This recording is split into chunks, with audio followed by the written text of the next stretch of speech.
Hey everybody, it's 8-Bit to the future, and I'm here to talk about the 8Bitdo SN30 Gamepad.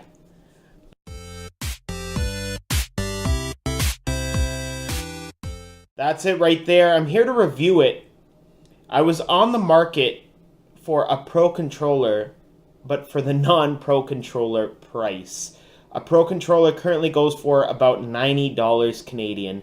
I believe it's $80 in the States. But I'm going to talk about what's great about this controller and why I love it. This is the box that it comes in. Very simple, sleek. It works with the Nintendo Switch as well as Mac and PC, so it can be used for a controller on your computer. I got it for the Switch, the Nintendo Switch.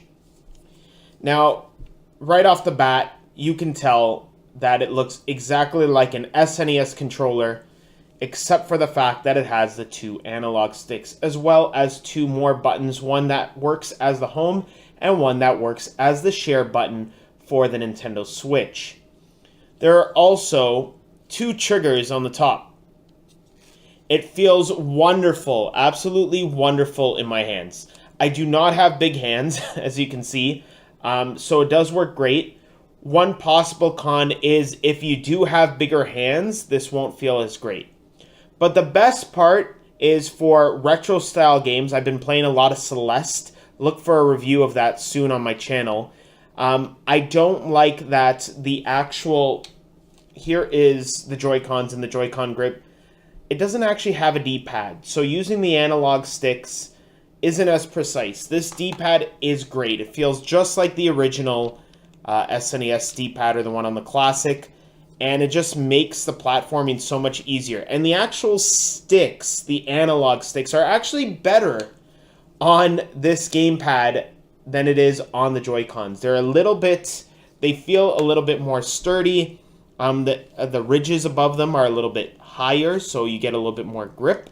And the actual button face layout and everything is pretty much very similar, just on a bigger scale than that of the Switch, of the Joy-Con controllers. And here's a third-party one that I have as well. This is a Hori gamepad. As you can see, much bigger. It's supposed to be very reminiscent of the actual Pro controller, but very plasticky, and it is a little big in my hands.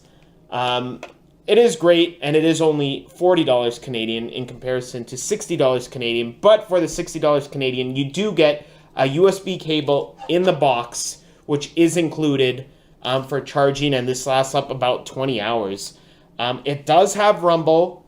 It also does have motion controls. They do work with Splatoon and Breath of the Wild when you're aiming your bows. So it has pretty much all the features of a main Pro controller, except for the amiibo support. You can't tap amiibos on this, but really it's not a big deal because you could just grab a Joy-Con and it works the same. I had no noticeable lag at all when I was playing with this, especially most of my playtest was with Celeste, but I also played some ARMS and some Super Mario Odyssey. Works great with 3D games, works great with 2D games. No noticeable lag. I have heard that if you do try to connect a few of the 8Bitdo controllers or maybe like another Pro controller, because of the Bluetooth interference, there might be some lag. I cannot confirm this. I don't have another Bluetooth controller to play it with. I have tried it with this also on, and it didn't seem like there was any noticeable lag. But one thing I really love from it is the look. I mean, here's a look at the SNES Classic controller. They're pretty much the same size. It's ridiculous. This one's just a little thicker, but pretty much the same size. What they did is they pushed the buttons a little bit higher to fit in the analog sticks, and it feels very similar to it. Very, very, very good build quality on this. It doesn't have that kind of grainy type of feel that the SNES Classic controller has, which is totally okay. I love it on this. But on the Pro, it's more of a smooth feel, and that's totally fine because it works great. It feels great in my hands, and I want to play every game with this now. I love it. I give it a 9 out of 10.